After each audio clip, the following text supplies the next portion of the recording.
Have you ever noticed that two people can face the exact same problem, yet only one of them discovers a way forward? It is not because they are smarter or luckier. They simply ask a different question. Instead of asking, "Why is this happening to me?" they ask, "What can I learn from this?" That small shift turns fear into curiosity and obstacles into opportunities. Today, you'll hear the story of a young woman named Clara who discovered this quiet but life-changing habit. Her journey may change the way you look at your own challenges. And along the way, we'll learn simple and practical English together. Let us begin with Clara. Clara was a hardworking young graphic designer in a busy city office. She gave her best every day, but she constantly felt tired, stressed, and overwhelmed. Whenever a project went wrong, the same questions echoed inside her mind. Why is my life so difficult? Why do I always make mistakes? Why does nobody notice how hard I work? Clara never realized that these questions were quietly shaping the way she felt. Every time she asked why life was so difficult, her mind quickly found evidence. It reminded her of her long working hours, her small salary, and her restless nights. Her mind was simply following the questions she asked, and the answers left her feeling discouraged, exhausted, and hopeless.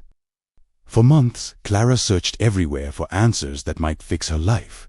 She bought best-selling self-help books, watched long videos about success, and listened to countless pieces of advice. She believed that if she could just find the right answer, everything would finally change. But the harder she searched, the more confused she became.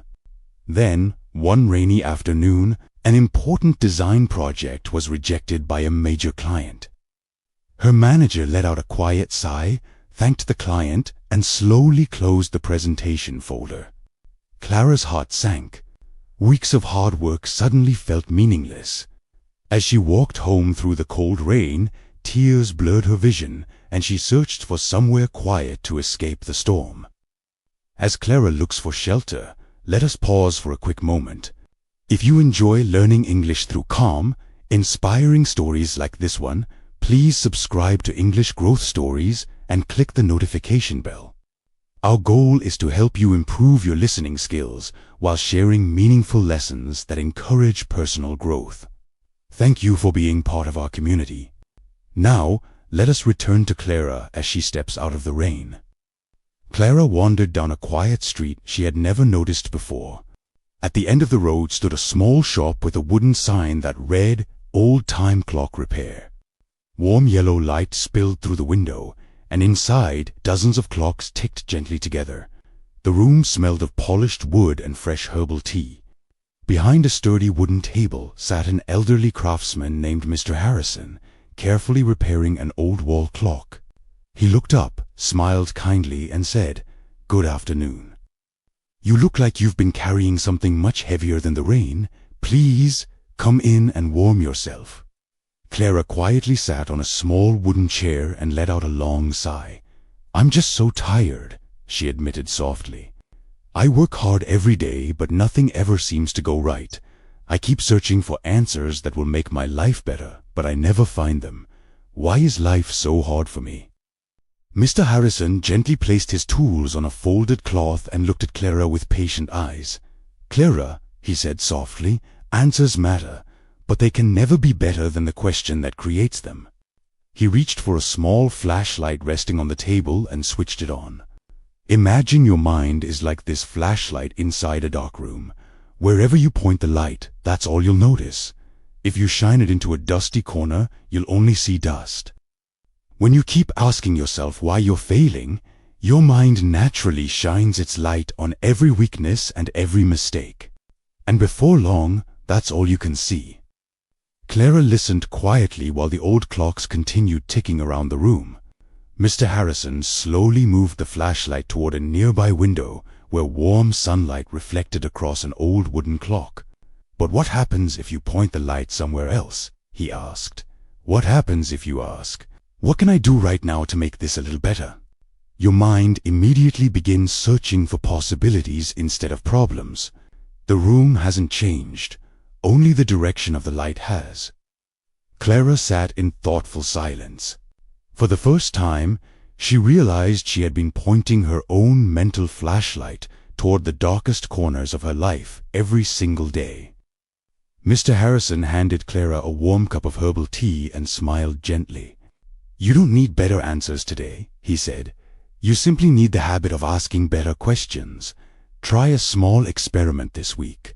Whenever you feel stressed, discouraged, or stuck, pause for just a moment and listen to the question running through your mind.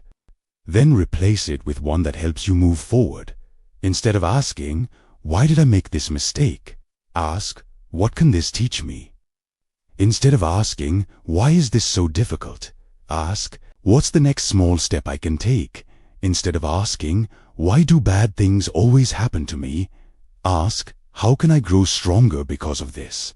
For the first time in many months, Clara felt something she had almost forgotten: hope.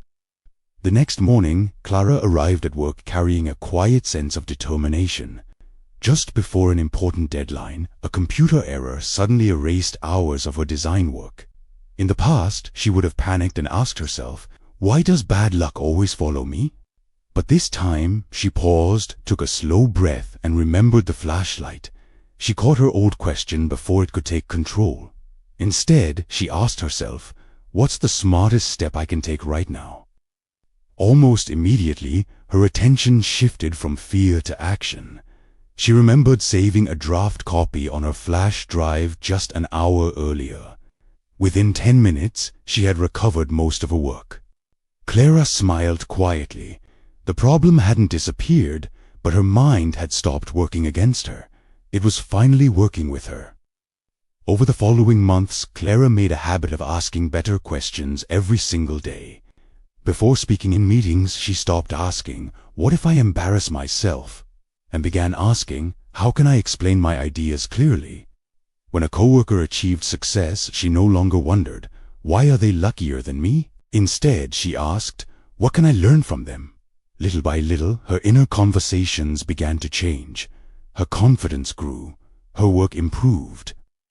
She felt less stressed, became more focused, and built stronger relationships with the people around her.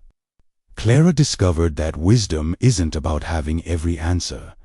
It begins with having the courage to ask honest, curious, and empowering questions. Let us take a moment to reflect on Clara's journey. Your mind will always search for answers to the questions you ask it. If your questions are filled with fear, your mind will find reasons to be afraid. But when your questions are filled with curiosity, your mind begins looking for opportunities, lessons, and solutions. Sometimes, the biggest change in your life doesn't begin with finding a better answer.